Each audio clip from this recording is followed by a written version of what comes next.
And season 26 of South Park is officially over. As much as I love the variety of storytelling we can get from the combination of these 6-episode seasons and the 2 specials we'll get later in the year, these shorter seasons really do come and go too quickly. Season 26 ended relatively unceremoniously with an episode called Spring Break, but with what I felt was mostly a strong episode with some very strong Garrison character development and a little bit of a fearful admission about what may come in the future, plus a Randy subplot that was funny, but a bit undercooked, I would say. Let's dive in. Spring break, spring break, spring break! But first, I want to thank today's video sponsor, HelloFresh. I cannot sing the praises of HelloFresh enough. HelloFresh makes mealtime so easy with delicious recipes made with fresh, wholesome ingredients delivered straight to your door. Say goodbye to the lines at the grocery store, no more hassle, just great tasting meals you can make in the comfort of your home. Y'all noticed how expensive groceries are getting? Now is the perfect time to get started with HelloFresh. It's cheaper than grocery shopping, 25% cheaper than takeout, and 70% cheaper than dining at a restaurant. Say goodbye to takeout and HelloFresh. The variety of meals is amazing. I'm always looking for meals with quality protein, and HelloFresh makes it easy with their Protein Smart menu tags for meals with 30 grams of protein or more. Like 1-pot pork and black bean chili or creamy Dijon dill chicken. Use my link in the description or go to HelloFresh.com and use code POGJohnnyMar60 for 60% off plus free shipping. That code again is POGJohnnyMar60. HelloFresh. Season 26's finale is primarily focused on Garrison falling back into some old tendencies, and unusually, its A-plot and B-plot are almost entirely disconnected, mostly only tied together thematically and with a tiny thread at the end. I'm not sure if I would have preferred a more connective thread or not, but ultimately one of the stories really worked for me, and while the other had ideas and messages I liked, it didn't fully come together for me. Let's talk Garrison's story. The episode opens with Garrison telling Rick that it's his spring break and that he got them tickets to spend the week in Myrtle Beach, South Carolina. But Rick has reservations. Yeah, but isn't Myrtle Beach where those places are? I don't want to go into one of those places. I really love the way that this was presented, initially as though it's about Garrison not wanting to relapse back into a partying lifestyle fueled by the kind of debauchery you might find on spring break, but once they arrive in Myrtle Beach, it becomes clear what Rick was actually talking about as they walk past a MAGA store plastered top to bottom with Garrison's formerly presidential mug. I was wondering how exactly they might deal with the Garrison Trump of it all, especially with Trump seemingly ready to run again in 2024, and I think that this slight ease back into that story thread worked really well, mostly because they tackle it from a character perspective and less of a commentary perspective. Of course, as soon as the folks at the MAGA store realize who Garrison is, they freak out, leading to his first temptation. Well, do you want to come inside and rally a little bit? Oh, no thanks, I don't rally anymore. I think it was super smart to present this as a potential for Garrison to relapse into a lifestyle he's trying to leave behind, at the expense of his new partner, no less. I'm sure that plenty of us know someone who's given up the partying lifestyle, maybe when getting into a serious relationship, and spring break offers the exact kind of ragers and raves that might entice someone back into that life. But of course, as he struggles to sleep, Garrison gets the itch and goes out to the MAGA store while Rick sleeps. I love that they used trancy rave music at the MAGA store to really draw the parallel I mentioned earlier, and it was very funny how quickly Garrison just starts to relapse right back into rallying. Well, maybe I could do just a little bit. I mean, Joe Biden obviously thinks immigrants are made of gold or something, piece of shit! And even after Rick calls concerned about where Garrison is, he's easily pulled back into rallying for the rest of the night. I am your warrior! Liberal left! Hunter Biden laptop! Not gonna lie, I laughed really hard at Garrison just screaming all of these MAGA buzzwords without any clear message. Super funny to see him just kind of yell. But I think what the episode does best is showcase how Garrison falling back into this lifestyle negatively affects Rick so deeply. It's actually really sad. Before they start rallying, we see how excited Garrison is to go to Myrtle Beach with Rick, and once they get there, how dang happy they are together. Oh, Rick, look at how happy we are. I mean, come on, look how cute they are here. How do you deny it? But when Garrison's all-night rallying stops him from going out and enjoying the beach with his partner, Rick is so disappointed. You enjoy the beach, I just gotta sleep a little longer. Okay. I really love how this relationship is at the core of the episode. It really anchors the story emotionally. The shot of Rick sitting alone at the beach is genuinely heartbreaking, but man, the look on Garrison's face when Rick catches him rallying is so funny. And I like that even though Garrison can't help himself but fall back into the rallying lifestyle like it's an addiction, he doesn't actually want to. When Rick catches him and storms off, Garrison chases after him. He genuinely tries to stop falling off the wagon and spend the rest of his vacation with his boyfriend. But no matter where he goes, even when he just tries to use the bathroom, he falls back into his addictions. Yeah, America, yeah! And this last time is the last straw for Rick, and Garrison doesn't follow him. But I really love how this episode ends. Waiting at the airport, Rick sees Garrison on the TV about to give a rally speech, but instead of the typical ranting and ravings, he sends a direct message to Rick. Rick, I am so sorry.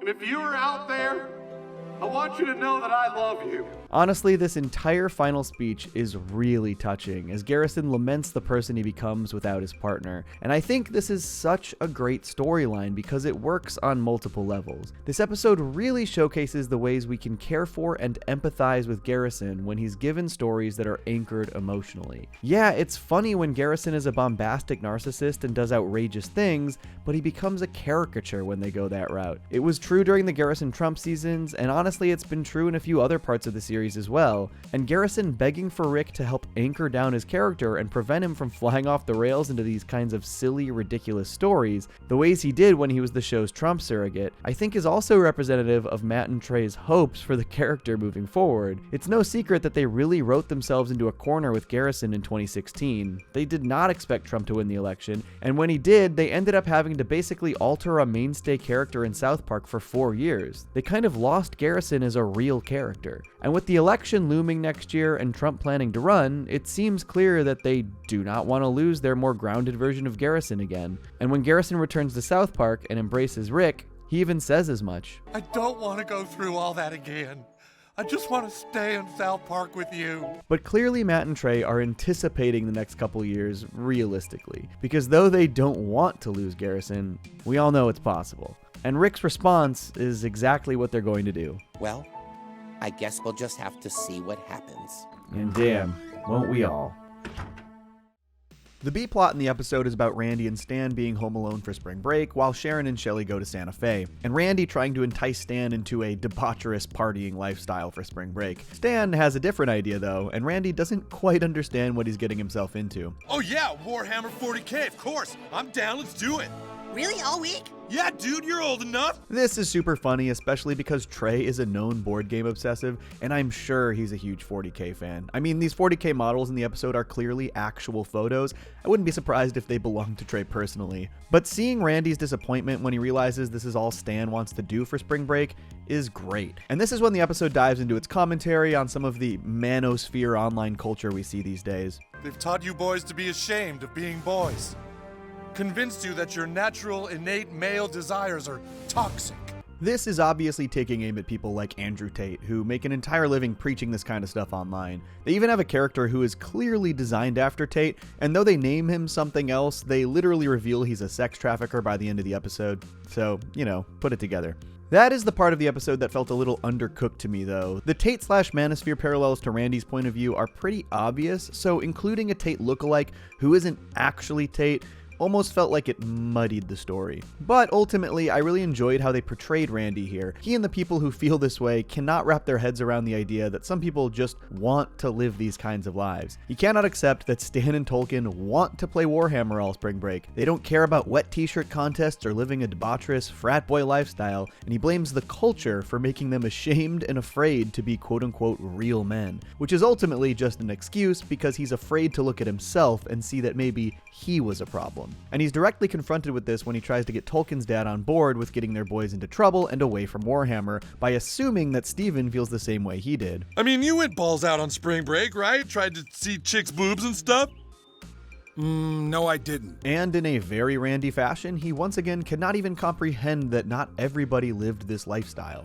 And seeing that Steven, someone from his generation, also didn't live that lifestyle breaks his brain a little bit. Why are you saying that? Why are you making those words with your mouth? And through the entire episode, Randy uses these excuses to do profoundly stupid things, destroying his house with a massive party, and even getting severely injured by swinging from the chandelier. He can't see the problem with his own behavior and how he's suffering the ramifications of his own actions caused by his beliefs and his lifestyle. Yeah, but I can't leave because my son's natural instincts are being suppressed and it's leading to behavioral problems. This attitude leads Randy to literally get arrested, even though he just thinks it's the woke culture and that he hasn't done anything wrong. Huh. Weird. I wonder who this obvious cognitive dissonance relates to. Can't quite figure it out. The stories coalesce when Randy watches Garrison's speech on TV talking about how poorly he does without Rick. Without that person who keeps me from destroying myself. Sharon? And while I do appreciate how the stories come together here, it feels like it's sort of a solution to a different problem for Randy. It ties the two separated plots together pretty nicely, but it also doesn't really address the issue that was at hand in this B-plot, which, who knows, maybe it doesn't have to. It just felt a little separated from what was happening with Randy to me. But Randy calling Sharon and crying standing on the porch while she gets back from her trip with Shelly, that was super funny. And even funnier, that she kind of walks past all of the mess that Randy caused only to chastise Stan for playing Warhammer on the kitchen table. Overall, I think this is a solid episode. Not my favorite of the season, but mostly very strong. The Garrison storyline really worked for me, and the Randy storyline had aspects I really appreciated, even though I didn't think it quite rounded out its story as well as I'd have liked. But this episode also had Garrison getting the MAGA crowd to chant "I love Rick" over footage of January 6th, so how can I complain? But Spring Break admittedly does not feel a whole lot like a season finale. Season 25's finale felt a lot more like a final episode than this one. This actually felt more like one of those mid-season finales we used to get when they would split their 14-episode seasons into 2 chunks of 7, which, to be fair, with the impending specials coming to Paramount Plus later in the year, that's sort of what this is. During this new era, season finales don't need to be this big eventful thing, because within a few months we'll be getting 2 new specials, likely with a bigger scale and scope than any single episode would have. So honestly, I don't mind it much. Overall, I thought season 26 was very strong. It really got back to basics for the show without completely abandoning the serialized aspects that the show has leaned into recently, and I'm really excited to see what they have in store for us with the 2 specials later this year. I'm really hoping for something big and ambitious. I think I'm going to rewatch the season and do a video next week about my thoughts on the season as a whole, somehow, but I've got to work out the best way to do that since I covered most of the episodes individually this season, but keep an eye out for that. Alright, peace. Johnny! Two cellos!